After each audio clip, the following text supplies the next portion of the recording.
Bismillahirrahmanirrahim. Assalamualaikum warahmatullahi wabarakatuh. Selamat pagi semuanya. Sebelumnya, saya ucapkan terima kasih kepada dosen pengampu mata kuliah Ilmu Kebidanan dan Kandungan, Dr. Intan Renata Filipina, SPOGK MKes, yang telah memberikan kesempatan pada kelompok kami untuk melakukan presentasi pada hari ini. Adapun materi yang akan kami bahas yaitu mengenai eksklamsia. Sebelumnya, izin memperkenalkan diri. Nama saya Alia Hasna dengan NPM F122.032. Saya di sini berperan sebagai moderator yang akan membimbing jalannya presentasi pada kali ini. Tentu saja saya di sini tidak sendiri. Saya bersama anggota-anggota kelompok saya yang telah membantu dalam penyajian materi, pembuatan PowerPoint, dan juga teman-teman yang selalu mendukung dan membantu agar presentasi pada kali ini berjalan lancar. Di antaranya ada Cynthia Risma Aristianti, Nadila Mustafa Anhirahmi, Alia Hasna, Delisa Wati Junaidi Putri, Widya Wati, Siti Rahayu, Jahidana Hanifah, Luneta Safra Salsabila. Lalu selanjutnya adalah penyajian materi yang akan dibacakan oleh rekan saya, yaitu pemateri 1. Untuk waktunya saya persilakan. Baik, sebelumnya saya ucapkan terima kasih kepada moderator karena telah memberikan kesempatan kepada saya untuk membacakan materi. Di sini ada poin-poin. Yang pertama definisi, yang kedua etiologi, yang ketiga patofisiologi, yang keempat pemeriksaan fisik, yang kelima ada pemeriksaan obstetrik, yang keenam penata laksanaan, dan yang terakhir contoh kasus.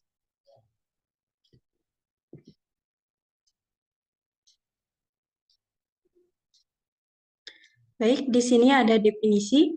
Eklamsia didefinisikan sebagai kejang tonik klonik umum onset baru pada wanita hamil dengan preeklamsia. Kejang eklamsia umumnya terjadi saat usia kehamilan kurang dari 20 minggu, antepartum, intrapartum, dan postpartum. Eklamsia merupakan komplikasi dari preeklamsia, terutama jika tidak ditangani dengan baik. Gejala yang sering muncul sebelum kejang eklamsia adalah nyeri kepala, gangguan penglihatan, edema anasarka, nyeri abdomen, kuadran atas atau epigastrik, dan perubahan status mental.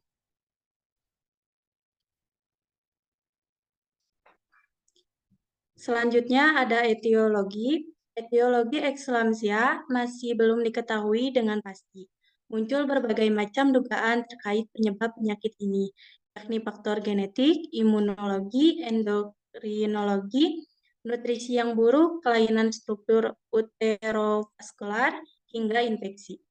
Baik, materi selanjutnya akan dibacakan oleh rekan saya.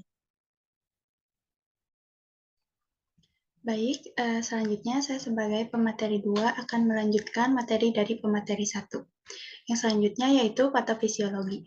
Patofisiologi pada eklamsia berkaitan erat dengan gangguan pada proses plasentasi, yang diduga merupakan kelanjutan dari penyakit preeklamsia. Selama proses kehamilan, akan terjadi banyak perubahan-perubahan terutama pada bagian uterovaskular.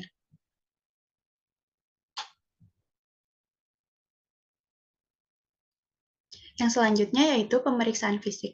Hasil pemeriksaan fisik khas yang dapat menunjang diagnosis eklamsia adalah kejang tonik klonik umum, yang biasanya berlangsung selama 60-90 detik. Kondisi postikal sering mengikuti kejang, pasien dapat mengalami nyeri kepala, gangguan penglihatan, nyeri abdomen, dan peningkatan tekanan darah sebelum kejang. Untuk memastikan eklamsia dan kerusakan organ yang sudah terjadi, akan dilakukan pemeriksaan penunjang sebagai berikut, yaitu yang pertama ada tes darah untuk mengetahui jumlah sel darah secara keseluruhan, kemudian yang kedua tes urin untuk memeriksa keberadaan dan kadar protein di urin, dan yang terakhir yaitu tes fungsi hati untuk mendeteksi kerusakan fungsi hati. Yang selanjutnya yaitu pemeriksaan obstetri. Teknik pemeriksaan obstetri meliputi pemeriksaan fisik abdomen, manuver Leopold, auskultasi denyut jantung janin, pemeriksaan genitalia, dan pemeriksaan fisik umum. Sebelum melakukan pemeriksaan fisik, amnesis harus dilakukan untuk mengetahui informasi subjektif mengenai riwayat kehamilan dan persalinan pasien. Anamnesis. Yang pertama yaitu riwayat anamnesis menurut riwayat terkait penyakit saat ini dan riwayat penyakit dahulu, termasuk riwayat pengobatan. Faktor risiko kondisi patologis kehamilan, seperti usia ibu, riwayat abortus spontan pada kehamilan sebelumnya dan hipertensi. Riwayat obstetrik, seperti luaran pada kehamilan sebelumnya ataupun komplikasi maternal dan fetal, dan riwayat keluarga. Yang selanjutnya yaitu penata laksanaan. Eklamsia merupakan kegawat daruratan medis yang memerlukan penata laksanaan segera untuk mencegah mortalitas ibu dan janin. Terminasi kehamilan merupakan tata laksana definitif pada penyakit ini.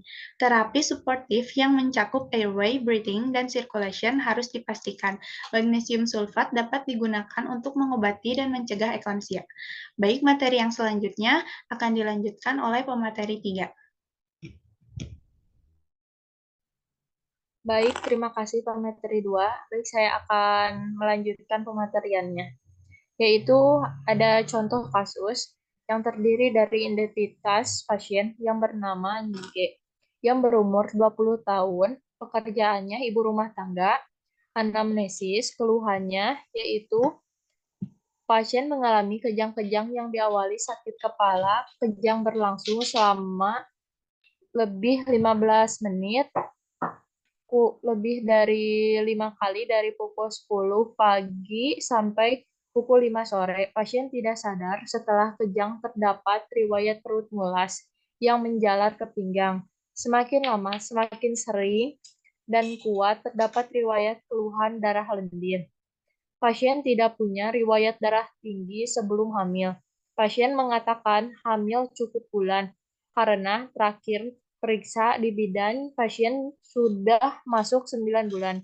Namun pasien lupa tanggal HPHT. Gerakan anak masih dapat dirasakan. Next.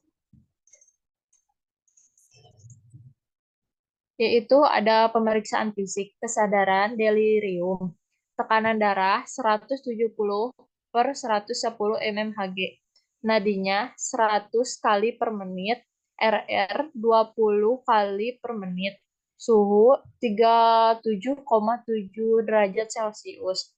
Adapun juga pemeriksaan dalam dengan vaginal toucher, portio lunak, posisi posterior F30%, serviks 1 cm, ketuban positif, terbawah kepala H1, penunjuk belum bisa dinilai. Ada juga pemeriksaan luar, hook 2 jari di bawah procesus xiphoides 30 cm memanjang, punggung kanan, his positif 2 kali per 10 per 25. Kepala penurunan 4 per 5, DJJ 190 kali per menit, DJJ 2 186 kali per menit, DJJ 3 185 kali per menit, TBJ kurang lebih 2.635 gram. Next.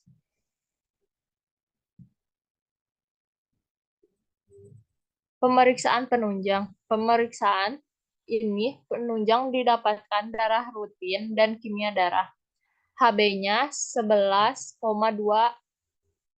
gram per DL, leukosit 23.000 per UL, trombosit 321.000 per mm kuadrat, SGOT 35 U per L, SGPT 16 U per L, LDH 574, urem 19 mg per DL, kreatinin 0,8 mg per DL, USG konfirmasi didapatkan kesan hamil 37 minggu, JTH prescript, proteinuria positif 3 dengan hasil indeks gestosis berjumlah 8.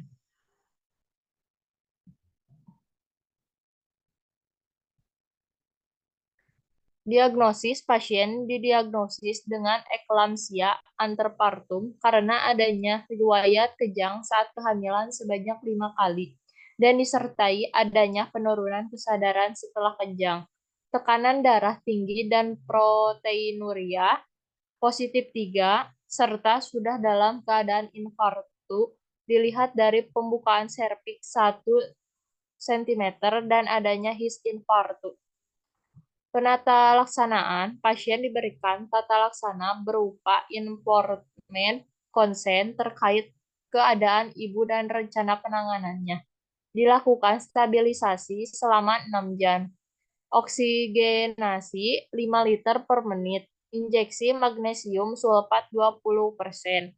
4 gram intravena diikuti 6 gram dalam infus. Nifedipin per oral 3 kali 10 mg. Dan dilakukan terminasi kehamilan dengan seksio sesaria.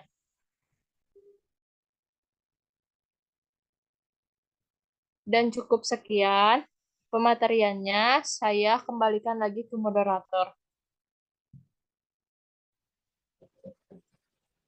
Baik, terima kasih kepada semua rekan-rekan saya yang telah membacakan materi mengenai eklamasi.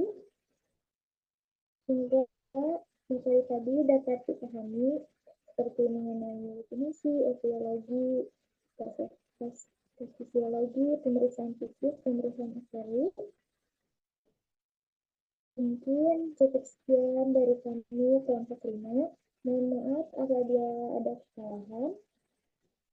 Dan ini rekan-rekan saya yang telah membantu. Terima kasih.